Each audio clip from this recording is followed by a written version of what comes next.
দেবিদ্বারে Allahabad union আন্তঃফুটবল tournament final খেলা অনুষ্ঠিত হয়েছে। শনিবার বিকেলে মোহাম্মদপুর সিরাজুল হক কলেজ মাঠে ওই খেলা অনুষ্ঠিত হয়।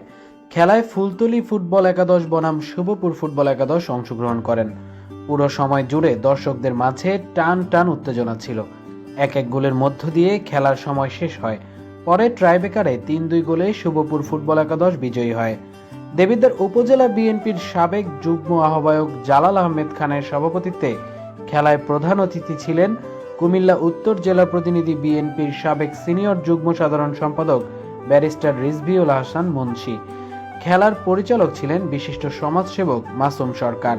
বিশেষ অতিথি ছিলেন মোহাম্মদপুর সিরাজুল হক কলেজের অধ্যক্ষ মোহাম্মদ আব্দুস সাত্তার, দেবিদ্বার পৌর বিএনপির সাবেক সাধারণ সম্পাদক সুলতান কবির, উপজেলা বিএনপির সাবেক যুগ্ম আহ্বায়ক আলী হাসান মন্টু, এলাহাবাদ ইউনিয়ন বিএনপির সাবেক সভাপতি মোহাম্মদ নজরুল ইসলাম, দেবিদ্বার উপজেলা বিএনপির সাবেক যুগ্ম আহ্বায়ক মোহাম্মদ আলী আহসান মন্টু, এলাহাবাদ ইউনিয়ন বিএনপির সাবেক সহসভাপতি মোহাম্মদ মোশারেফ হোসেন ভুইয়া, দেবিদ্বার উপজেলা যুবদল সাবেক আহ্বায়ক মোহাম্মদ আব্দুর রহমান, ৬ নং ফাতেহাবাদ ইউনিয়ন পরিষদের ভারপ্রাপ্ত চেয়ারম্যান গাজী সালাউদ্দিন রুহুল, মোহাম্মদপুর এআর উচ্চ বিদ্যালয়ের সিনিয়র শিক্ষক মোহাম্মদ আব্দুর রহমান, এলাহাবাদ ইউনিয়ন বিএনপি সাবেক সাধারণ সম্পাদক মোহাম্মদ কবির হোসেন, রাজা মেহার উচ্চ বিদ্যালয়ে অবসরপ্রাপ্ত শিক্ষক মোহাম্মদ আলী আহমেদ প্রমুখ।